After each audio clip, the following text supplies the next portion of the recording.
Esselamu aleyküm illeşler. Bu ne pelvan gövher kıydımız bilen üç olup biraz gurrun edecek. O mesele ne Türkmenistan'na yüksek kurçuğu deyip bir yağday vardır. Ne şu arada kehan hat geliyor bir de. O, telefon ediyorlar. Yüksek kurçuğu arada. O tohum paylayalar. O almadan aldırıyorlar. Olmasa pulunu vermeli.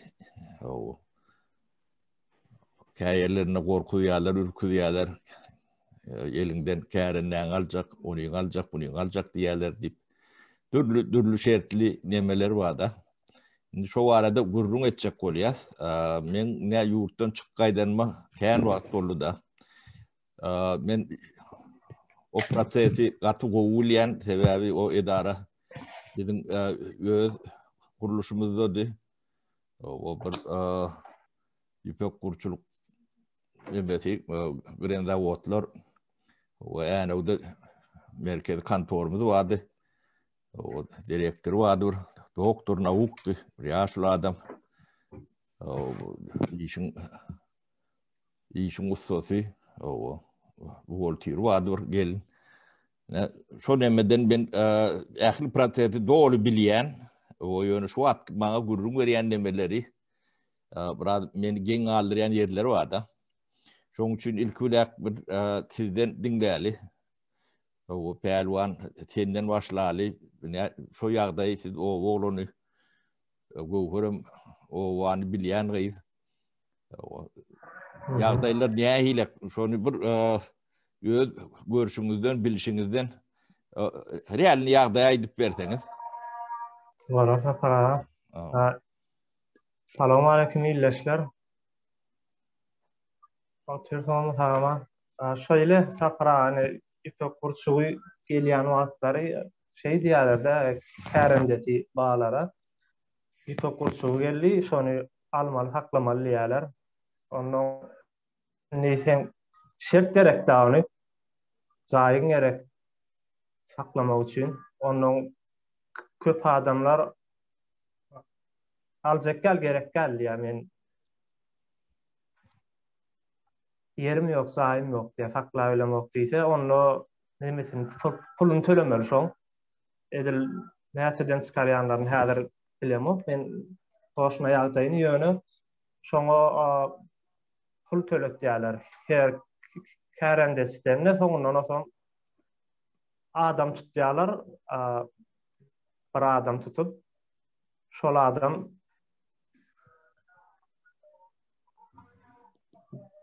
yetiştirip saklap berýär şonu. Adam mümkün ya 4-5 adam mümkün ya 5-10 adam mümkün. Ve şon adamın kan ba hemme indi har o wagtyň içinde saklansa şol har kiyerde rahatda saklanýarlar da. Har sana kiyerde saklaýarlar. On soň kärendesilenkini alýarlar şeýdip Instagramdan berilýän bolsa her kime.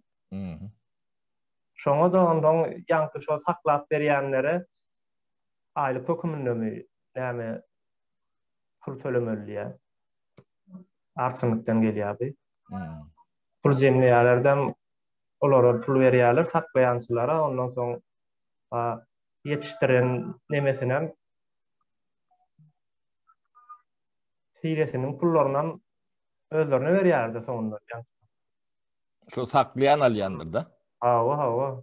So halanlar var dolmaly plan var. Onun kalhozun falan bolýar da. Har kalhozun dolmaly. O pelwan kalhoz diýilen zat bir wagt guturmadym. Kalhoz. Yok. Häzir baba ete. Bamy? Guturmady. Bar. Kalhoz diýýärler. Onun aljak geldi de näme? Ýa puluny berjek gel, burçuňy gerek gel maňa. İslam ok. Diýende näme diýerler? Yok, nemedir? Zat da sapara. Sen olar ilki sana beren wagtlaram ýanky aljakmy diýip beren oklara. Sen demen gerçek burçuň geldi diýip berýärler sana. Aljakmy diýip beren oklar ony.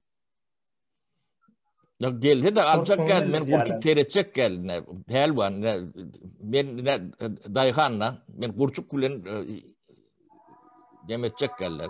Meşgul olacak gel. Bana gerek gel. Bilgim yok. Ha. Ondan bolya oğlum. Almasaňam bolýa da şo ýanky pulun tölemeli sen. Yo o pulam Pul tölecek berýär. gel. Näme çüp men pul töleýin. Pul tölemeseň aýtýarlar sen kärendaňy alar diýerler. Kärendaňy elinden alaý onu diýer.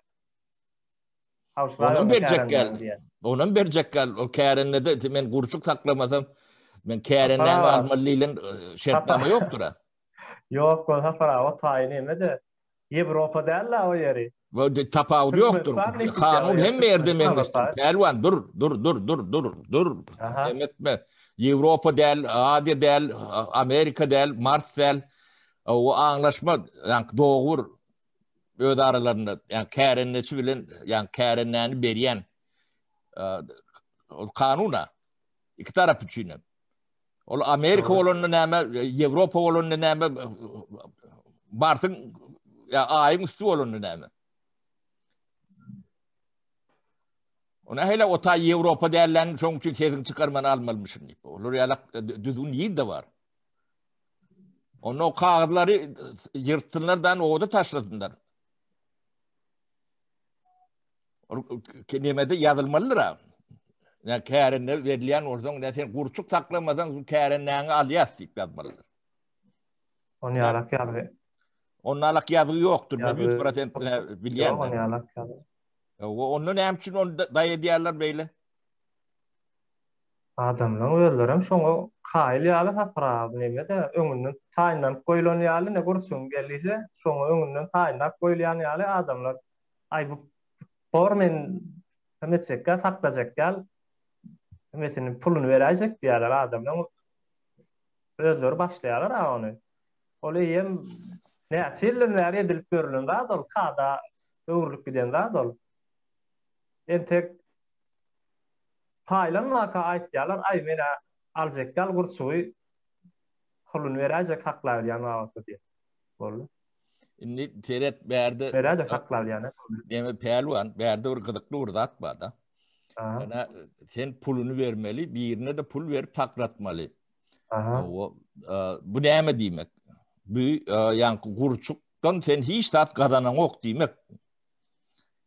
Bolmasa senkini o zat kazandıryan olsa o birini üyüşürüp bersen o kazancı köpölmeli. Demek şu taydan olsa iş zat kazanan ok. Şu iş hakkını o beylekiden alıp vermeli. Demek bu bilinen zat. Şeyle verýärler-de sapara. Seret ýanky sen özüň beren onu para adam beren onu. Ne misal üçin näçe adamynkini alýarlar, toplaýarlar, dostum ýanky aýlyk hökümini etýärler-de näçeden ýetýär her kärendeçe. Häçe maatdan bermeli bolsa, onu berýän sen. Aýlyň sen beren onu. Ýöne ýanky men berýän, men ýanymda kärendeçe berýär, olar berýär. Yo o düşnüklü. O hemmek şinkini üýşürüp berýärler. Ýöne ýa-da gurçuk peýdaly zat bolsa o adam birinciden höwes bilen seredýär-de. Onu gadanç ol. Iş. On kıyınçılıkları bağ olma mümkün. O kıyınçılıkları biz ikinci tap nemetinde neme derse. İkinci sonra edip nemeti karıştırman. Yöne ben şu iktisat tarafını neme diyenle. Ne feydalı olsa kendinden onun amanından kurbanından on adamdan bir eli alıp o birine berýän o da hüwet bilenleme diye şoň kazancı on adamın kazancı ýaly kazanç bolmaly. Dedim gowy bolmaly. Şeýlemi? Ýöne ol beýle däl bolmaly. Sebäbi on adam ýa piletini beren ýa gurçugyny beren on adamın nemetinden hersinden o bir belli mukdarda pul alıp şoňa aýlyk höküminde berýärler ýa on adamın gurçugyny teredýäne. Şu tayda ýa baştan şu peýdallylygyny aňlady ýa. O bir meselede. İkinci mesele, yani kurçuk taklamak için tuğut gerektir. Tuğutlar var mı? Ne kartadan teredik görüyorsa. O çoğu yerlerde tuğdum. Öten o karagaçtan başka işler ösmürlerler çoğu yerde. Onlar yürüytü yekerler. Yolun arası duruşuna tuğdan oluktu. Ruat içim usurlu deykeş. Tuğdun olmasa kurçuğa teredip olayan neler? Şeyler mi? Doğru. Hatta onun neme seyretlettiler olan yani plantasiya vardı onun ona ayırdılar plantasiyana ayırdılar o taydan. Yapılan koylarına var olun yönedil kendilerle ondan sonra nemeden alıyorlar onu. O adamların işlerine tuğdu bağ olsa kalardan alıyorlar sonra. Umut verecek geliyseler pulun töre alıyorlar. Yankılaydı. Ya olur yalak diye mi? Tuğduğunu alacak diyorlar. Gora moçuluksuz olur yalak iş bol yani nedir pelvan? Bulon emeleri yani şartları başka tarafayla yarıyor diyen. O hem adın alt yapıda olmalıdır. Yani tuğdun bolman şu regionda yani kalkodunda şonça gram neme burçuğu yeterli tuğrunda tuğdun bolman o burçuk paylanan neler? On hem becenin hatabi hediği kitabı vardır. Ol bir, şimdi ben başka tarafına geçeyim. Birinciden yani pile talap var mı? Türkmenistan'ın bağlarına. Talap yoktur. Onun benimle 100% garanti veriyen de. Bizim dövrümüzde de ortayatık Sovyet nemesinin reyinine talap noğla düştü de. 90'cı yıllarda sonra alaktı. 7-8 yılın piletini tatıp bilmen yiyorduk. Yönü şu an tatyalar onu bilen mi? Ne tatyanlarını? Türkmenistan'ın içinde talap yok. Bilmedim o yüpek fabrika kimin eline, kimi işle diye. Çerçoğlu'da yüpek fabrikası vardı.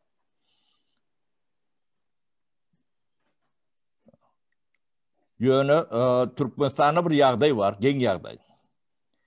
İslenlik harit yani eksport potansiyelli harit dayıhan öndüren olsa şu harit Türkmenistan'ın içinde talabı yok.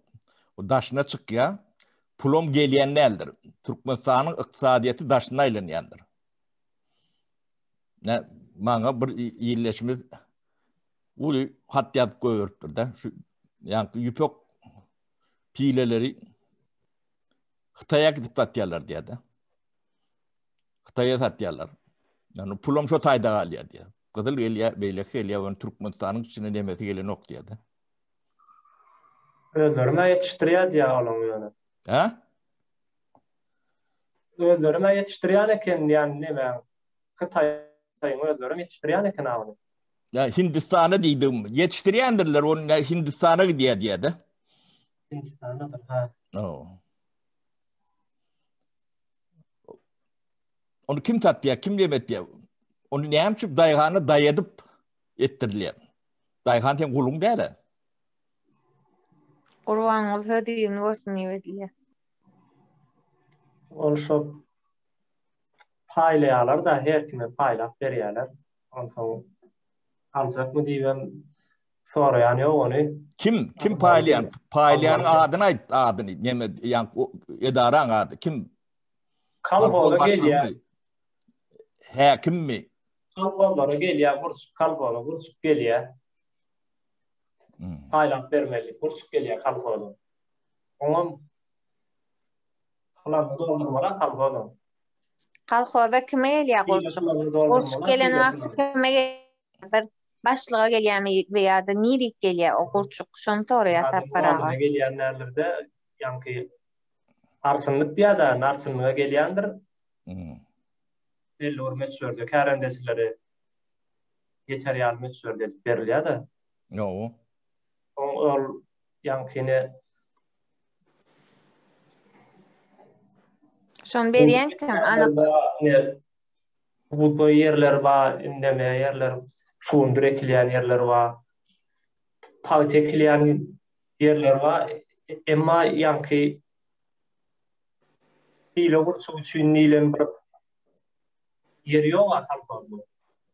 O Saklanma için dilen. çok için oryanlar. Yok, hile vursun saklanayan bölüm yok aslında. O men çok için aydiyan diyeme yankı gurçuğun birdat iğmeli o tuğ iğmeli başka da diye noktu tuğuttan oluyor da.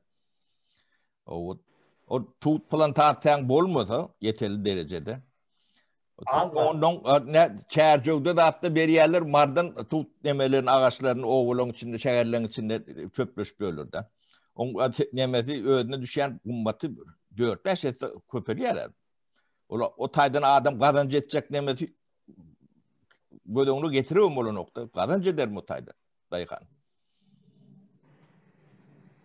Bu demek doğru edilen olsa birine peydalıdır. Dönü dayıkanı değil. Kimdir birine? Ya birlerine. Sovyet dövründe de bulur yalak yani dayatma diyen dat yoktu. Onu düşünülüyordu. Yani tuğut plantasyon olmadı. Onu berenin, bermeyenin oğurluğu ne etmeli onu? Bırak iğmele. O tek elinde hukuk kolonlu ne mi? Dayhanlara düşüyor da yani. Şolardan yine şolara dayhanlara düşmeli oluyordu. Çok kursu uçuyluğun düşmeli değil, olara da düşmeli değil, hiç mi de düşmeli değil. Yani YouTube kursunu saklayan kärendesi diyen kadro yok Altay'da hiç yerde. Mesela ne büyüklü seyretmesen ne oluyor da bir türlü gururumuz düşünüktüğü oluyor. Ne kärenne üstüne oynuyorlar da elinden kärenden alır. O yani dayhan vurulum şoňa indekslenene. O elimden altalar o ben hada mervet günü düşen diye de. O taydanam görüli iştat kazanan yok. Paktek kendir buğday ekkendir. O tayda da kazanç yok da. Yani umut var. Kazanır dip. O onu altalar o yönü boşta kalıyor da. Şon şey etmeyecek olup yani oynayan kartları da bulun. O şoň için yeri dayıhana vermeli değilip yani 30 yıl bunun şoň gurur ne diyedik de. Hükman vermeli. Başkası bolun o. Ana burun şu reforman etmeyecek demelerinin sebebi şunu oynap bilýärler de. Şular ýalyk oyunu. Bunu Sovet döwründe de edýärdiler, näde edýärdiler. 70-nji ýyllaryň ortalaryny çenli o oğullarda yaşayan adamların eline pasport yoktu da. Beren oktular. Şolar şähere ya eýlek göçüp gitmedi ýalak. Tiyahat etmedi ýalak. Eline pasport berilen oktu da. Gul yani adı dayhan nälen gul bolmaly. Ondan şol neme eýem 100 ýyl bolýar da. 70 ýyl bilen şu üstüne oşdum 30 ýyly. Bu her türlük nemeni zorluğu görüp geliyor da dayhan. Bu adam ne kärenne diye. Sen kim dayhanın halkın yeri sen kärenne berýärlik sen o yerin eýesi mi? Mesele şu taýlarda da. Onun Türkmenistan'ın iktisadiyeti içinde dolanıyor. Onu en bekşi bilýär. Türkmenistan'ın içindeki öndürülen öğünümün pulu eksport nemeli potansiyeli öğünümün pulu daşına aylanıyor. Türkmenistan'ın içine giren o. Yani köp yıldan beri sonralar. Olmasa şu Türkmenistan'ın öğünün ya öndürülen öğünümün pulun hem beceri Türkmenistan'a gelip ondan gidiyen olsalar başka yerlik demek ya da içinde galayan olsa Türkmenistan'ın iqtisat taraftan hiçbir kıyınçılığı olmalılar. Şu daşınaylan ya. Onun Türkmenim şey diye ya daşarı yurtlu şu tayda iş yapyanım şunu işe diye de. Onun Türkmenistan'ın gedaylığım şunun esas nemesi. Şu eksport potansiyeli şuları yalak yüksek olsa. Yine şunu iyilerle yüksek o pile oldu. O pilen kim alıyor? O Grenzavod alıyor. Grenzavod kime veriyendir? Yani yüksek çıkarıyan neme şalkumatal neme vardır çercokta. Düzgün oyuncu da gitmeli. Bilmedim Aşkabat'ta şalkumatalını işleyen bir işleyen yok bu. Olur şu da avutlar fabrikler kimin elinde? Türkmenistan'da yüpök giyip yüpök öndürüp öğren adam var mı? Bağlarım yoktu. Ketenin okuyandırlı biraz oluyor. O ucu ipsiz attır. Onu çiğ görünüşünde de Hindistan'a diyendirler. Yani puli idne geliyen neler? Valuta da idne gelir nokta. Onun dayıkan da hem etmeli onu. Şunlarla kolonuna korkuyan olsalar kârinden alır, kârinden niranga soktun soktip onu vermeli. O taydanım rahat kadar riyala gitmediler de. Pak tekip ya buğday yakıp dayıkan kadın cedip bile nokta. Subvente vermedi. Mümkün değil.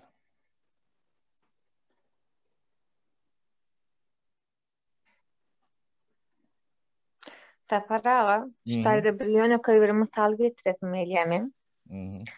Diyeli mağdininden bir bilmedim ne mani gözümü tutayın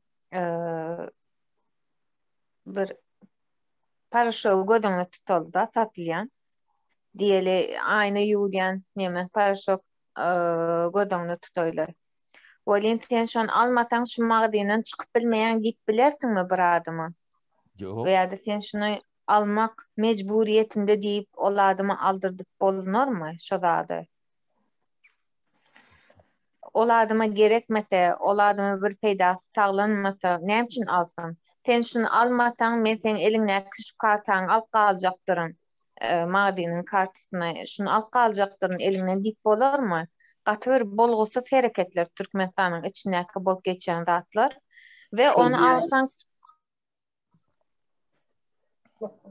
diýen ýagdaýym bar anneme dogur ýanky un berilýär ane payo. Şo payoň ýany bilen zat berýärler saňa. Rapitak diýene suw bir zat berýärler. Unuňy aljak bolsaň, un payoň aljak bolsaň şonu almaly. Ýanyna radyny. Ana. Şolar ýaly. Näme zadyny almaly? Näme aljak bolsaň? Un payoň berilýär ha. He, un payoň paýlanýar. Un paýlanta şoň ýany bilen ýa bir süýji berýärler. Arkile ya bolmasa bu. Bu derýärlermi? Şişana pitak yok. Pullu berýärler özlerim magazin bakasından qymmat bakadan berýärler. Qymmat ýöne sen şonu alaýmaly. Payoň aljak bolsaň şonu almaly. Almasaň payoň berilen o saňa. Ana. Sen aýdýan adyň ana şol. Men onu ýöne şeýle. Alaýmaly şonu diýen. Men onu şeýle näme? Ama etdiýänler mar onu men aljak gelýärler o. Men almalyny almaly ýa-da. Pulun vermeli, almaly. Nemede bir tawinlik bolýar da, ýanky sapara, bir de ýanky halka tawinligi ýa mektep ýaşyndan emet başladylar. Uýgunlaşdyryp başladylar. Adamlaram ondan soň ulandyça da şoňa taýin bolurdy. Mysal üçin aýdaly. Ine häzir owlanjyklar, gyzagaçlar mektep bar ýa, birinji klasa barsa, şeýle bolýany owlanjyklar alsak, kara koguş, ak çorap, kara jalbyr, ak köýlek, kara galstuk, kara kostyum, kellesinde de tahyýa. Şol hanalar zatdan birini kim edip mektebe barsaň, sen aýtýa, öýüňe git bar alyp gaýt şonu ýa, ýaş bolsun, ýagmur bolsun, alçyk bolsun, fark etmeýär. Ýöne inni ştaýda bir geň zat bar da, ýanky şol zatlaryny, kara Mesela çünkü killerinde takyan yok bolonu bilen sen adat hem edip bilen okmu. Sapak geçip bilen okmu. İlgal bilen okmu ya. Yok zatlara tavin ettirýärler adamlary. Ey ağaçtan kam alar ýaly, ýa-ni gara kuguşun bolmaly, at zorak beýmeli, ýaşyl köýnök, ýaşyl kostyum, kelläňde takya, saçyňam iki örmeli. Şol atlar hökman edäýmeli.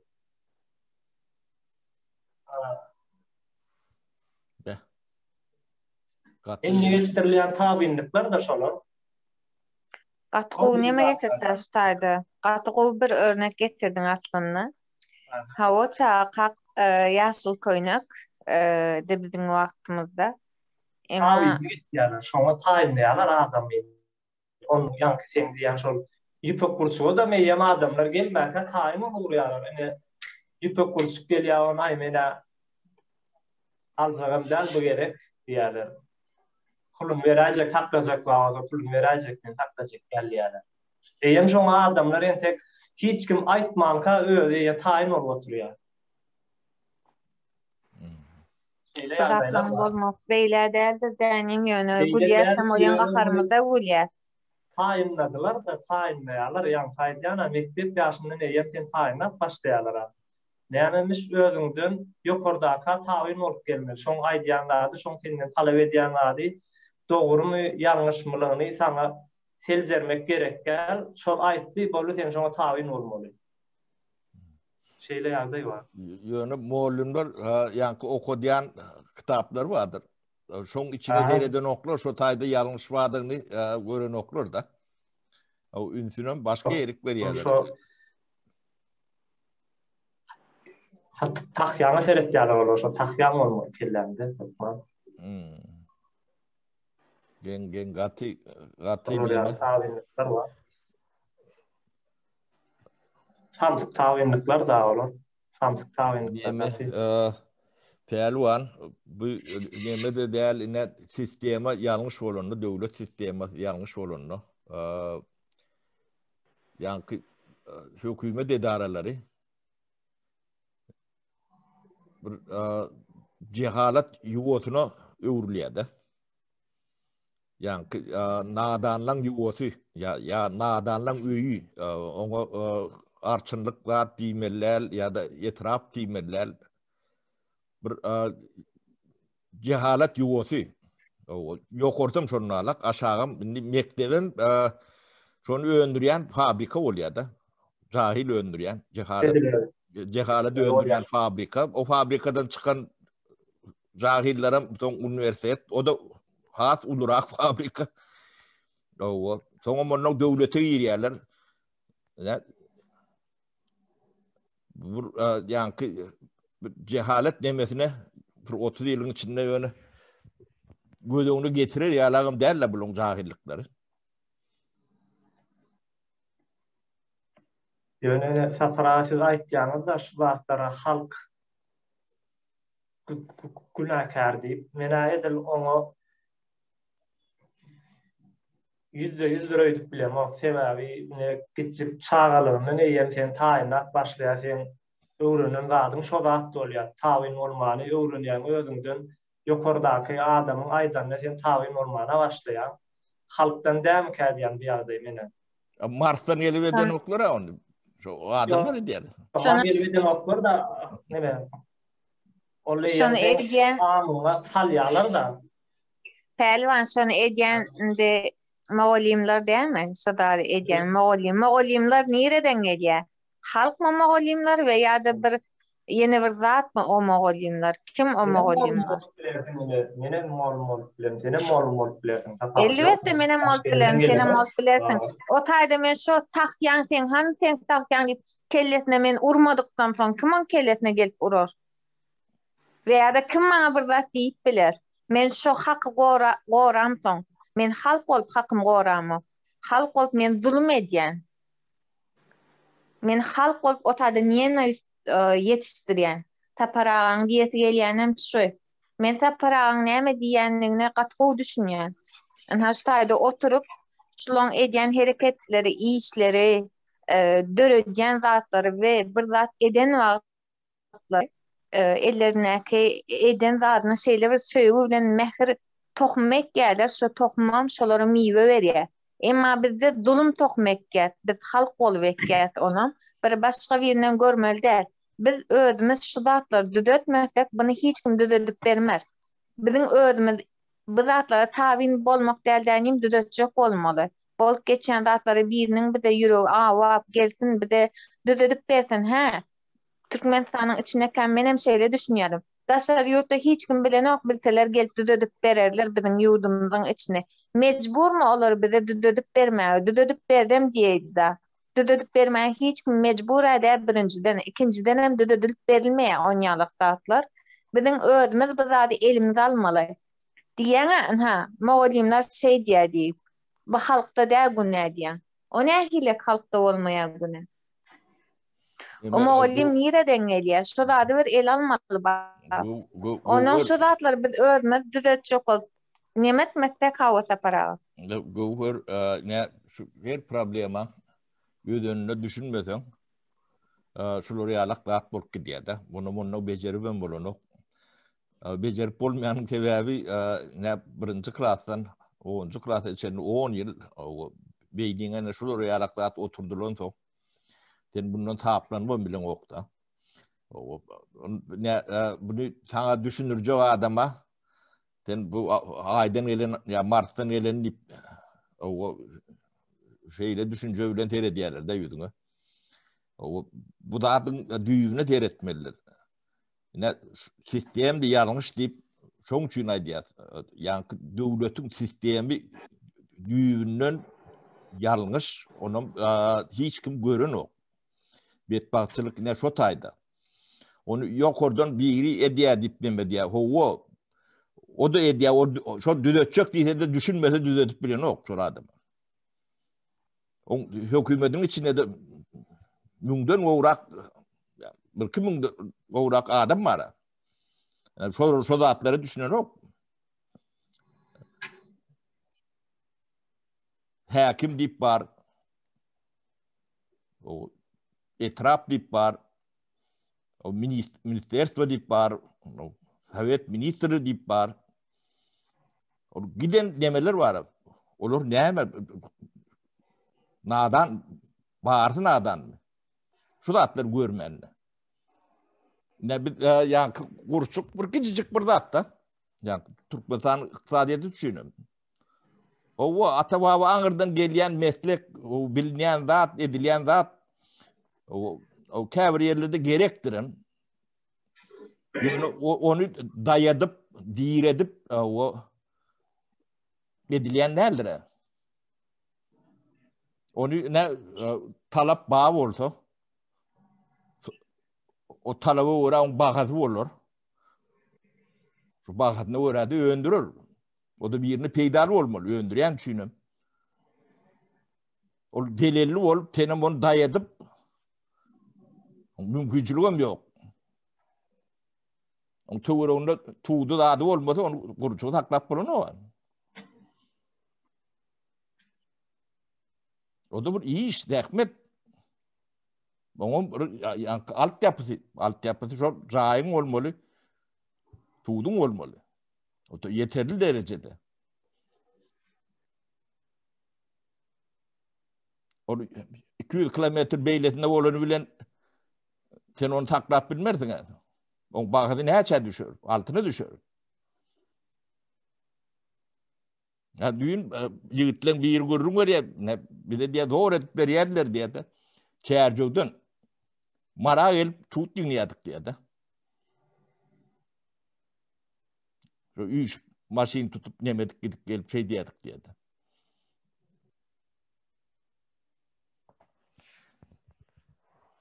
Katı yanlış tatlar olur. Yani bizim halkımız köp zatı gören ok kıynaştı, katı kıynaştı. Onun düğünü günemeden oklarda. Yani kârenle bilen korkulayan olsa neymiş bir yeri öderleştiren yok, huzurleştiren yok. O yer halkın gere.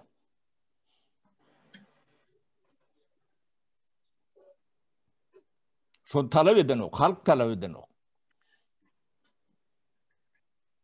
Hem şu yeri ödöstüren oklar.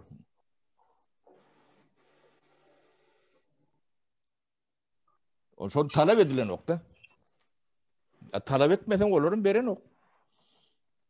Sebep sen ulanıp bilye, kul yala edip ulanıp bilyerler de. Kulum yetiştiriyen de giden proses, yani mektepten başlap üniversitede çenli. Sadıktan başlap. O belki de sadıktan başlap. Nadanlık fabrikatı yalak giden nemen çıdıktırlar. Onu da yok okuyucularına pul verip giriyorlar. O nadan olmak için. Nadan bolmayan olduğunuz şu da atlar bilirdiniz. Bilmeyen görmedik olduğunuz. Ben yanında birine meşleme okta şu da atlar. Sesini çıkarman durup bileyenem olduğun nadan. Onun nemesi beyleksi yok o. Sen şu da atları öde yurdunda bolup durundadı, görüp, düşünüp, sesini çıkarmayan olsan, sen nadan olsan, yönü nadanım derler, ikisi nadansın. Ya bilmeyen ki Allah başlar, onu seni hiç kime başlamaz.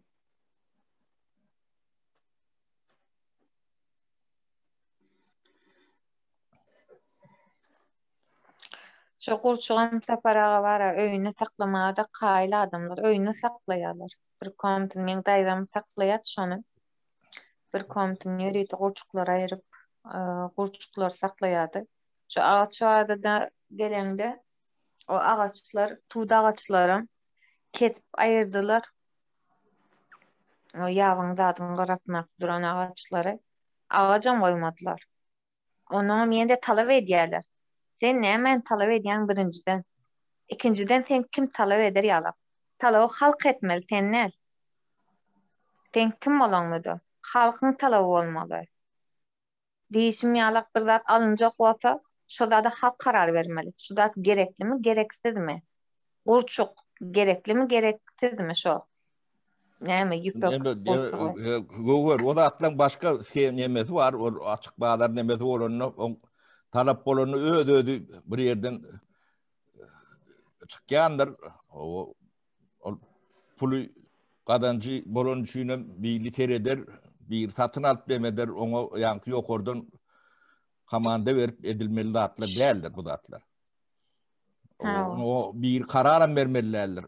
Bağdarın ödü karar veriyendir. Şu bağlar iktisadiyetini geçirmeyecek olup demet böylür de. Geçirseler bir topor nadan çöröktü dağılıyordu. Yani halkın hatamını yaşayan adamların demeti şu formülleri şu da atlar. O işlemeyen hiç saat öndürmeyen adamlar katı bağ yaşayandırlar Türkmenistan'da. Doğru. Ne şu demeyen şu tayık pul çeken demeyen formülleri şu nadanlık yani böyle tacikten yaşlılan başlıyor. Yine çok bağlar demet börünler vardır. Yani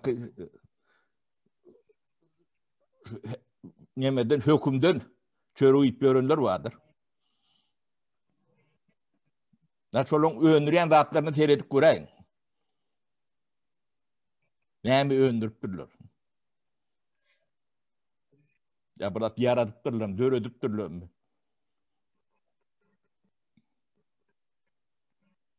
Ne şolary ekleyen, ne şolary alak näme. Sen pilaň yetiştirersin.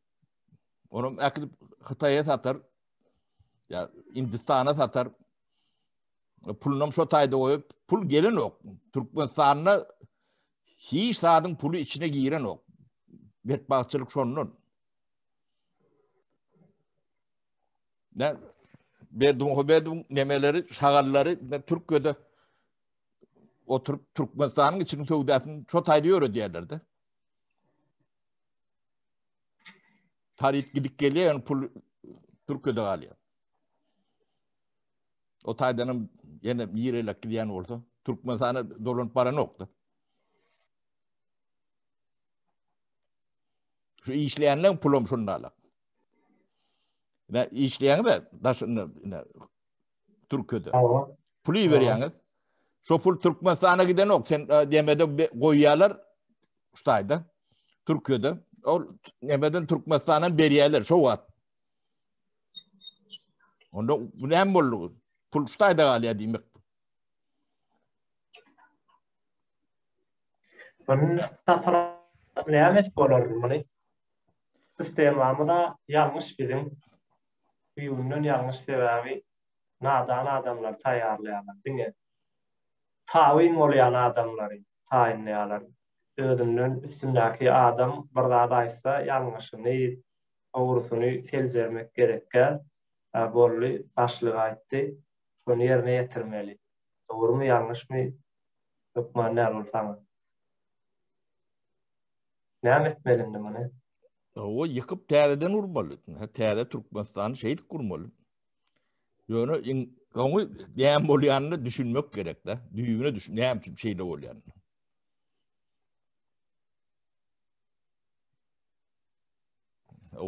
Yani plan ve sistemi yok değildi. Sovyet Sovyeti yıkıldı, plan ve sistemi yıkıldı değil ya da. Onun inni kim plan veriyor? Plan veriyen orada o sistemi yıkılmadık. Yani düşünüp bilen zaten neyle bolyanlar. O planlar işte göz planı yaptılar. Plan gerek geldiydiler de. O plan gerek aslında yani beydik göğürüp ne etmelilerle. Geleceğini yani analiz planlar sırbarlar. O yok yönü plan veriyorlar. Sana ne kodu yetiştirmeli. Kurçuk veriyorlar. Inni ştayda neme var da saparalardan sorayım. Ne şu arçınlık diye, arçınlık var. Kalpol başlığı dikki diye. Kalpol başlığının etmeli veripeti dinge şu kärende yerleri seyretmeli mi ya da yanki şu oğu huzurunu da seyretmeli mi şu borcu? Pehlivan Arçın, Marçın bu da atlan hemmeti tarihe arşık gitmeli. Yer hususi eyeçiliğe geçmeli. Arçına mı olmadı, beylekle mi olmadı? Häzirki ýagdaýda soraýan ben. Häzirki ýagdaýda aksine. Häzirki ýagdaý däldir. Bu ýagdaý bolmaly däldir düýünden. Bunu kanunlaştıracak ya düzeltecek olur yalak demesi yoktur, ýagdaý yoktur. Bunu traktör bilen tekillep tärden urmalıdır.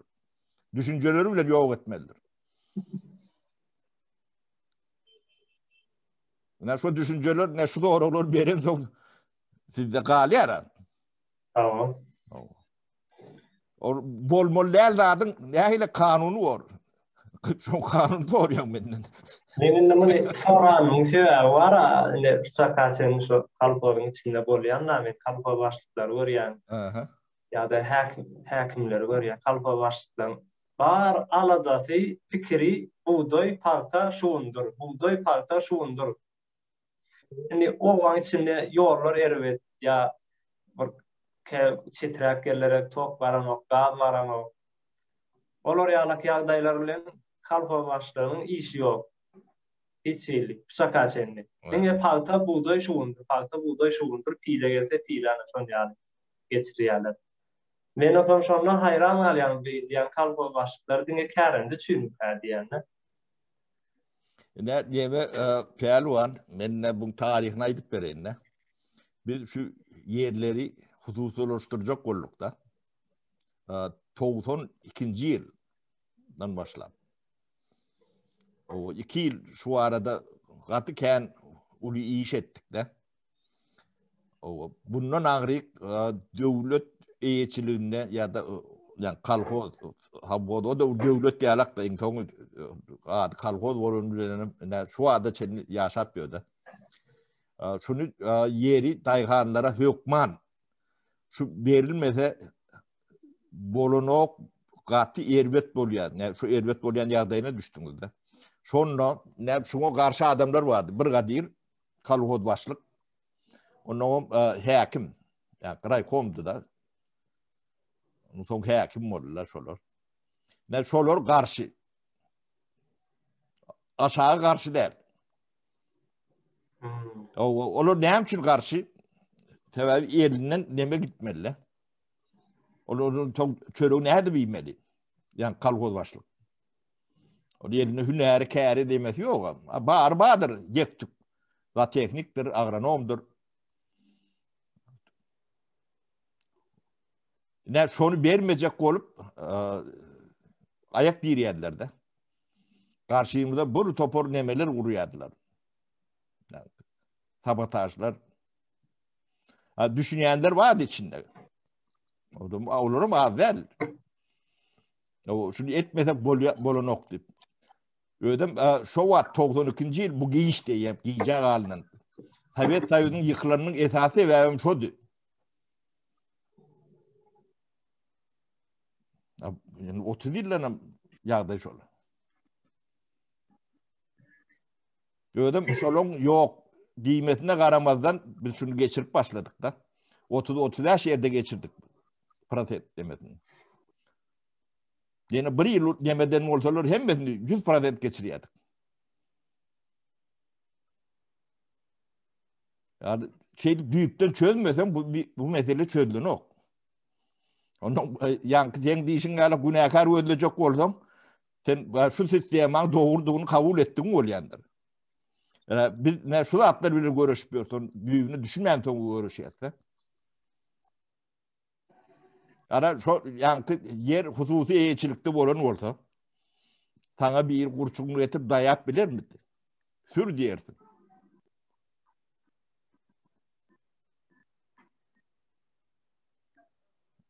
Ne mesele şu taydı. Ya bunları da yok orada kontrolleri de gerek. Ne pul şu nadanlık yok orayını eklep biliyordu. Şular düşünceli nemeli adam oldu. Edip bilmediler bu zatlar. Ne Türkmen hükümeti nadan yuvası. Hakikaten.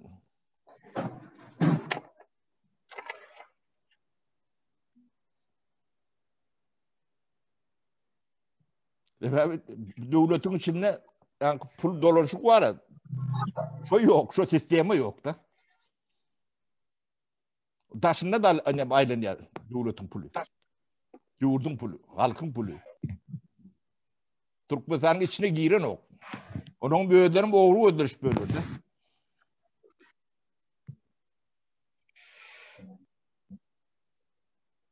Katı gen.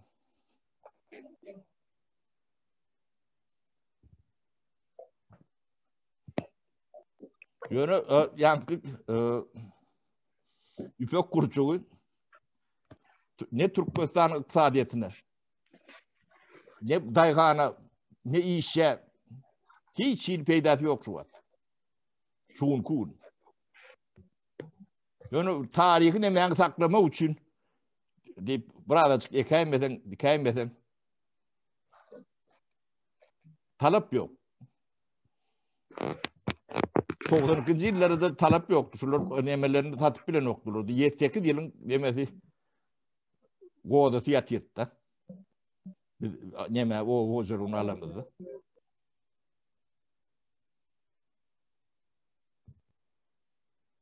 Onu dayetip görmedi. Demek onun ağırtında başka da atlar var. Gövher ştayda kuturayel mi? Kendi uğurladık. Ya aytacaklı adı bağ oldu. Gövher'ın ama aytacaklı atları bağ oldu. Yok. Men aytyan olayım biraz sözüm ketlensem aytma adam qalana ondan. Bolya bağışlı inlik rapor kesmen Gövher. Biraz taparagan damarına bakaldı teve taparagan bilyen uğrundan bilyen yemesinden ve bu zatlara halk talep etmeli. Eğer de sizin talabınız yok olsa sen onu alacak. Hani çakak bolya da elindeki oyuncağın verecek mi? Yok verecek. Ya onu vermesen ona men falan zadım ver diyedik. Men sana şunu verdim, şunu idine ver diyedik. Bu da şun yanak bir hilek. Ne hilek diyeyim ki? İşin içinden hakikaten çıkıp bolanok. Kime näme diýseňem özünkinde orlaya. Bir etmesek bolanoga ve ınanıp gurlaýarym bolýan janyň ýanyp düşündirýän hem düşünenok. Ve aşağıdan başlap biz özümüz hiç hilek işe yürekten yapsamdık. Hiç hilek. Haştay'nın sosyali mağa hiç tadı borçluğum del geçen geldiler. Yağdayım soradılar, gurleştiler, davet ettiler onu. Gerekli zadın var mı deyip soradılar. Menem hava gerekli zadın var dedim, oku dedim. Emma sizin beriyen okuğunuz gerek gel dedim. Men o seviyen geçtim. Bana B1 oku gerek dedim. O B1 okuwam tölegli. Tölegli oku. On ayna 40 euro bermeli olur. Olin bana şol oku gerek dedim. Onun gülüşüp da diýänime nemetdiler dedim hava diýdiler. Biz da der sana habar berýät diýdiler. Başga näme gerek diýip soraýarlar. Teredinde. Bulan etmeli iş mi? Etmeli iş. Türkmenistan'da da şu zatlar edilmeli iş mi? Edilmeli iş. Ama hiç kim yapışan yok. Başka näme gerek? Yer gerek. Yer näme etjek? Ekin etjek. Maňa yer gerek. O yerem olar maňa kreýlap bermeli. Olar etmeli maňa. Olar men talap edýän. Men etjek. Maňa şu gerek. Olar diýenler. Sen şunu etmeten şonu elinden aljak veya da sen şunu et. Onun bir sana şonu etjek diýen oklar. Edilýän mi? Edilmeli. Edilen ok mu? Edilmeli der. Başka näme gerek? Başka näme gerek diýdim. Gara şoňmegdeş talaplarymı nemetdim, aýtdym. Olaram ýazdylar. Naştaýda bir işe söýgün. Nähilek bir söýgü barlygy. İşne berk ýapyşýanlyklary bardy. Spora gitjek diýdim. Spora gitjek diýdim taparaga. Spora gitjek doktor spora diýip aýtdy diýdim. Olýan haýta spora diýdiler. Doktoruň aýtma gerek gel diýdiler. Gitjek bolsaň biz toňa çyn destekleýär. Yüzme sporunu veya da şoňmegde bir näçe spor näme görnüşlerini tanadylar. Haýtyna geçek bolsaň telefonu biz zat edýär diýdiler. Etleýäniňe git ýöne bu mat COVID-19 bar. Gidip bolarmakan diýip oturup advokat gerek diýen olin oňa çen ýerip advokatym jaň etdirýärler. Onu psikologumyň nemeti gutorupdyr. Onu hem üçin pulunu tölemediňiz. Men entek gutor diýip aýtmadym diýdim. Oňam pulny ýatyrtdylar. Diýjek bolýanym o hiç hilek o taýda bir hökümet egerde bar bolsa, adalet bar bolsa, sen şu gurçul saklamasan, men sen şunyň elinden aljak diýip bilmeýärler we oňa da haklary ýok. Egerde bunýalyk adalatsızlyk bar bolsa, barym adam haklary bar Türkmenistanda da ýalňyş bolmasam, ýalňyş bilmeýän bolsam bar bolmaly. O bir institut var öyle mi? Hawa. Ar dedim. Eger de sizin elinizden alınýan bolsa ki alıp bilmeýärlerim. O boş ugroza o. Birininkini alarlar. Onun birininkini alýar diýip hemmejigem şo edilmeli mikän diýip edýärler. Edilmeli däl watandaşlar. Birininkini alarlar. Emma hemmenkini alıp bilmeýärler. Näde balsynlar? Bar aldam diýeli näme etjek olar oturup näme etjek bolýarlar o taýda. Bağışlan olin ýok toýlady bejerjek bolýarlar, näme etjek bolýarlar. Şolar ýalyk bolgusuz, gaty bolgusuz adam biz özümizden birazajyk bir oturup oýlanşsak, geçen datlary barada, şu çağamdyň tahyýaty ýoksa, birninki ýok diýip de okuwdan çykardymy? Hemmejik çykarsyn. Birin arkasyndan durmany biz bilmetek halk bolup, bu zatlar entek bundan beterlerim ediler bize. Bundan beter zulümlerim ediler bize. Ve biz gyrada seyredip durup birine şol bolup diýip elinden tutmany bilmeli. Geçen separagyň bir nemesi var, aýdyp geçen sözü var. İçeriden suratlar gelýär. Uğradylýan suratlar köpelsin, halka destek çykylsyn diýdi. Separa geçen ýygnaklaýdyk geçdiňiz. Şo sözüňiz gaty ýerlikli we gaty ýüregime jümp diýip oturdy. Hakykatdan bir surat uğradýar diýip eýlekler gizlenip oturmaly. Ve şoň meňdeş biri bir zat edilýär diýip eýlekler saklansa, bu adalatsızlyga ses çykarman gyrada durulsa, ol adama zulüm ediler, emma oňam günäkär bizdir. Odam sesimizi çykarmaýanymyz üçin halkdyr. Egerde biz bu zatlara sesimizi çykarsak, bu zatlaryň hiç ýerem bolmar. Menem şunu aýdyp geçäýin diýdim. Doğru aýtjam. Gowhur ýanky gurçuk berýän arçynmy ýa-da ýetrawyň emesimi? Ne şolor beýindini ölçek görmeliler. Ne cehalet çok aydan gelýär-de. Onun olary da bir berýändir. Onun üstünde de bir bolmaly. Olonunum jahil bolmaly. Onun üstünde de vardır. Yankı neme çendi gidiyendir. Yok koruk. Ne etap cahillik. Berde kanunu seyretmeli. Diýip bunu duruşuna demedi. Hem mediyon tekidler yamaşkan etmeden bunu düzedip bolunok. Düzdür yalağım der. Yerde adalet gözler yalağım der. Yok zaten nemetini gözleýle. Yok.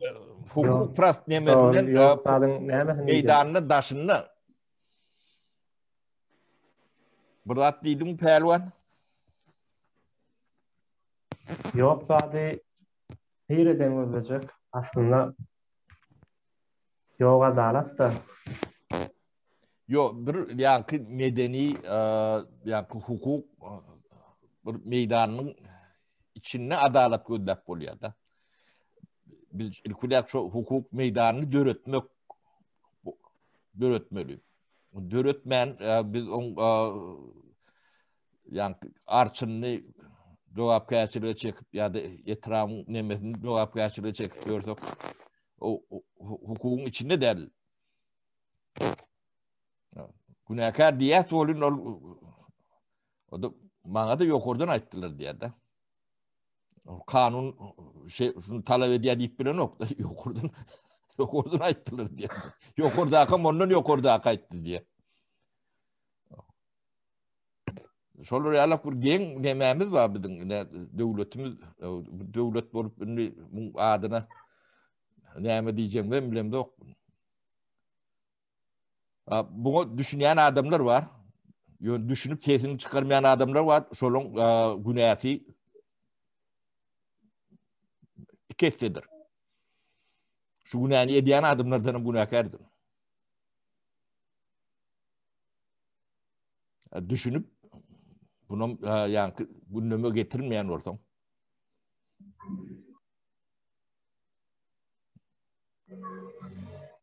Ya da şeyler hep onun için hiç kim düzedip bilmen, yani nimet bilmen şey dişip bölür de. Düğüne seyretten hem de adam görünüp dur. Ha o. Tapara şu arada maglumat gelmegine has köprek maglumatın gelmegine isteýär. Aslında bir kerde maglumatlar geldi. Emma doğru yani hatam detaylı bu arada gurlap bilmek üçün içeride bu matqı ýagdaýlar nämelere ertdilerini bu zatları biz bilemdik. Bilýär benim eşdiýär. Emma näçe köp maglumat gelse şonça peýdaly bol diýetimi diýelýär. Beştaý doktor aýalym taparaga. Bolýa. Pelwan gowhur köp tawul o iýleşler tawulun tagyrykda görşelin. Bolýar vatandaşlar tawulun köp.